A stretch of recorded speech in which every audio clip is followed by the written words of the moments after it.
අයිබෝන් අපි දැන් දැක්කා පෞගිය දවස් කීපයේදී සමගි ජන බලවේගයේ ප්‍රමුඛ විපක්ෂ ප්‍රාදේශීය සභාවල් වල බලය පිහිටව ගන්නවා ප්‍රාදේශීය සභා නගර සභා මහනගර සභාවල NPP එක බහුතරයක් ගත්තත් ඒකාබද්ධ විපක්ෂ වශයෙන් සභා කීපයක අපි දැක්කා ඊයේ එහෙම කඩුගන්නාව උඩුදුම්බර අකුරණ ඒ වගේ ප්‍රාදේශීය සභාවල් වල ඒ වගේම කුලියාපිටිය උඩුබද්දාව ඒ වගේ ප්‍රාදේශීය සභාවල් කීපයක් වත් ගත්තා. හොඳම වැඩේ කියන්නේ කැබිතිගොල්ලෑ ප්‍රාදේශීය සභාව. ඒකෙත් බලය සමගි ජන බලවේගයේ ප්‍රමුඛ විපක්ෂය එකතු වෙලා පිහිටවලා සමගි ජන බලවේගයෙන් තමයි සභාපතිවරයා පත් වෙලා තියෙන්නේ. බොහොමයක් ඒවයි සමගි ජන බලවේගයේ සභාපති හා උපසභාපතිවරයා පත් වෙලා තියෙද්දි සමහර මට මතක විදිය උඩුබද්දා වගේ ඒවයි පොදු ජන ශ්‍රී ලංකා පොදු ජන පෙරමුණෙන් සභාපතිවරු පත් වෙලා තියෙනවා. මොකද දැන් මේක දැන් සමහරු කිව්වා දැන් පොදු පෙරමුණට ඇයි මේවා දෙන්නේ එහෙම කියලා. ඒක තමයි ජනමතය. ඒ කියන්නේ ජනතාව යම්කිසි සභිකයන් තෝරාපත් කරලා තිබ්බනම් ඒකාබද්ධ විපක්ෂ වශයෙන් ඔවුන්ට පැහැදිලි තීරණයක් ගන්න පුළුවන්. අනිත් එක ප්‍රාදේශීය සභාවක කීපයක බලය සජබට දෙද්දි අනිත් ප්‍රාදේශීය සභාවල් වල බලය විපක්ෂයේ අනිත් කණ්ඩායම් වලට දීලා එහෙම තමයි සාමූහිකත්වය කියන්නේ. නැත්තම් ඔය NPP එක වගේ ඔක්කොම බදාගෙන කරන දෙයක් නෙවෙයි. එහෙම සාකච්ඡා වෙලා කරන එක තමයි එහෙම සන්දානගත වුණාම වෙන්නේ. දැන් අලුත් මේක තමයි මේ අපි දැක්කා මනෝ ගණේෂන් TPA නායකයා කියනවා මේ දැන් ප්‍රවෘත්ති සාකච්ඡාවක් දීලා මේ හල්දුමුල්ලේ බදුල්ල දිස්ත්‍රික්කයේ හල්දුමුල්ල ප්‍රාදේශීය සභාවේ මෙහෙමයි බෙදිලා තියෙන්නේ මේ සභිකයන් මාලිමාවට 9යි එතකොට ඔය මනෝ ගණේෂන්ගේ TPA ප්‍රගතිශීලී ද්‍රවිඩ ප්‍රගතිශීලී සන්ධානයට 2යි එතකොට පුටුව පොදු පෙරමුණ 2යි සමගි ජන බලවේගය 6යි ශ්‍රී ලංකා පොදු ජන පෙරමුණ මේ 1යි පොහොට්ටුව දැන් ඕකේ බලය ගන්න ඉඳලා තියෙන්නේ ද්‍රවිඩ සන්ධානයේ කොහොමත් සමගි ජල බලවේගයේ පැත්තේ ඉන්නේ ඒකද සමගි ජන සන්ධානයේ කොටසක් කොහොමත් මේ ද්‍රවිඩ සන්ධානයේ TPA මනෝ ගණේෂන්ගේ පක්ෂය දෙන්න ඔක්කොම එකතු වෙලා විපක්ෂයේ බලය ගන්න ඉඳලා තියෙන්නේ. නමුත් මාලිමාව කරලා තියෙන්නේ මොකක්ද වැඩේ දැන් පක්ෂයක් දැන් මෙහෙමනේ සන්ධානගත වෙනවා කියන පක්ෂ තමයි එකතු වෙන්න ඕනේ. නැත්තම් මේ පුද්ගලයන්ට ගිහිල්ලා ඩීල් දේශපාලනයක් නෙවෙයි. ඒවා මේ වෙද්දි ජනතාව තරුණ පරපුර ප්‍රතික්ෂේප කර දේවල්.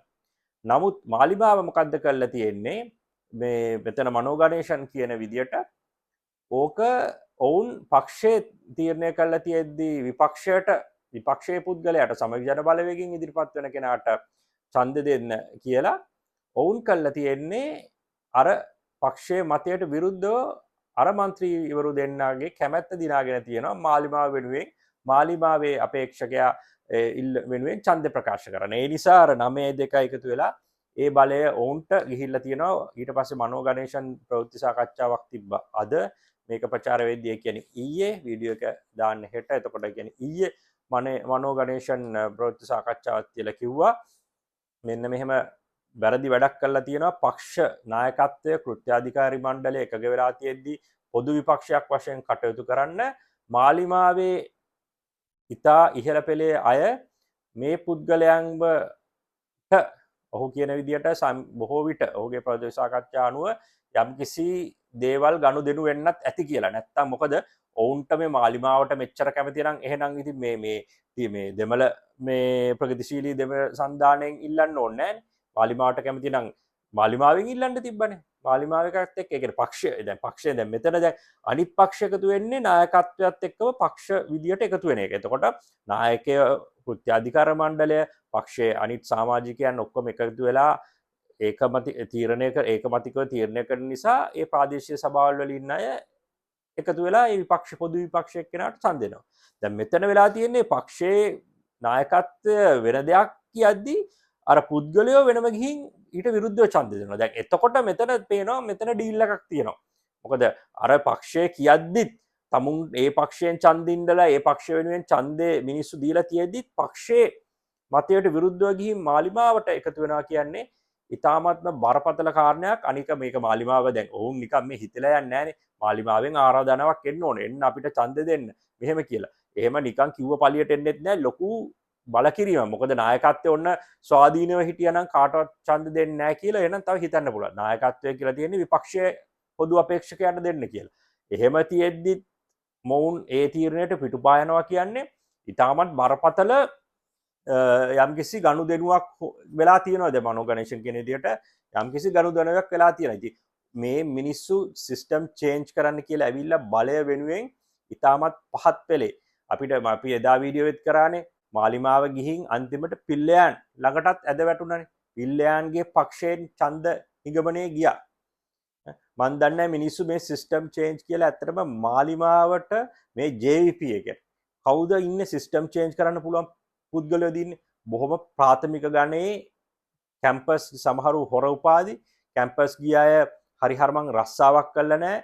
දේශපාලනය උනේ තනිකර හැම දෙයකටම විරුද්ධ වෙලා පෙළපාලි ගිහින් එන හැම දෙයක්ම නැතිනාස්ති කරන එක. ඒ වගේ මිනිස්සුන්ගෙන් සිස්ටම් චේන්ජ් බලාපොරොත්තු වෙච්චාට දැන් හොඳ පාඩම්. තිබ්බටත් වැඩිය එලිපිට මේ ඩීල් දාන්න දෙයක් තමයි වෙලා තියෙන්නේ. දැන් එතන දැන් මේ හල්දුමුල්ලේ ප්‍රාදේශීය සභාවේ ඒ සිද්ධියනුයි මඩ කලපුවේ පිල්ලයන් එක්ක එකතු වෙන්න ගිය සිද්ධියනුයි අපි ඊයේ වීඩියෝ බලන්න ඒ ශානික්‍යම් මෙතන മന്ത്രിවරයා අන්තිමට කොහොම හරි හොඳ වෙලාවට සමගි ජන බලවේගයත් එක්ක එකතු වෙලා ඔවුන්ට බලය ගන්න දුන්නේ. මේ අන්තිමට MPP එක බැලුවේ බලය වෙනුවෙන් පිල්ලයන්ගේ පක්ෂත් එක්ක එකතු කරගන්න. මේ පිල්ලයන් ඔවුන් කියන විදිහට මේ හිරේ ඉඳලා දූෂණ චෝදනා තියෙන පුද්ගලයෙක්. ඒවා එතකොට ඔවුන්ට මතක නැහැ. ඉතින් දැන් ඒකම අපි දැක්ක දැන් මේ විපක්ෂය මෙහෙම බලය පිහිටවද්දී දැන් ඉදිරියේදී කොළඹ එනවා වගේ ගොඩක් තව තියෙනවා. ඉදිරියේදී දැනගන්න පුළුවන් වෙයි මේ වගේ විපක්ෂයේ බලය පිහිටවනවා. මොකද ඔවුන්ගේ කට්ටිය මුලදී හිතුවේ මේක වෙන්නේ නැහැ කියලා. අපි දැක්කනේ සමහර YouTubersලත් කියනවා ඔය කිව්වට විපක්ෂය එකතු වෙන්නේ නැහැ. අන්තිමට ඔක්කොම බලය එන්නේ බහුතරය තියෙන මාලිමාවට කියලා. දැන් ඔවුන්ට තේරලා ඔවුන් කලබල වෙලා තියෙන්නේ. ඔවුන් හිතුවේ නැහැ මේක වෙයි කියලා. හිතපු නැති ප්‍රාදේශීය සභා මහනගර සභාවල බලය අරගෙන තියෙන. ඒ නිසා තමයි ඔවුන් අර අපි කියනවානේ මේ lower in the bar කියන්නේ යම්කිසි තත්වයක් තියෙනවා නම් ඒක දැන් ඔව් NPP එක විසින්ම ඔවුන්ගේ බායක අඩු කරලාගෙන තියෙන. ඒ කියන්නේ තත්ත්වය මට්ටම අඩු කරලා තියෙනවා. ඔවුන් දැන් එන්නම ඩීල් දේශපාලනය පිල්ලයන්ලා වගේ පක්ෂ පිල්ලයන්ගේ පක්ෂය නයි. මොකද මේ පක්ෂත් එක්ක කතා කරගෙන ඔහුගේ නායකයාගේ අනුදැනුම තියෙනවනේ. ඔවුන් එක්ක කතා කරලා ප්‍රාදේශීය සභාව පිටවන්න එන්නම පහත් තත්ත්වයට පත් වෙනවා.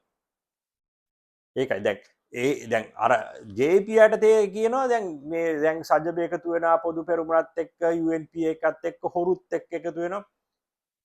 හොරු ඉන්නවා නම් කොහොමත් නාම යෝජනා දෙද්දී ඕක බලලා දූෂණ චෝදනා එන්න තියෙනවා නම් නාම යෝජනා අනුමත කරන්නේ නැහනේ. වැඩිකාරයෝ ඉන්නවා නම් අපරාධකාරයෝ ඉන්නවා නම් නාම යෝජනා නැහැ. ඊට පස්සේ මිනිස්සු ඡන්දයෙන් තේරීපත් වෙච්ච අය මේ උඩින් පහත් වෙච්ච මිනිස්සුත් එක්ක නෙවෙයිනේ සභා පිටවන්නේ.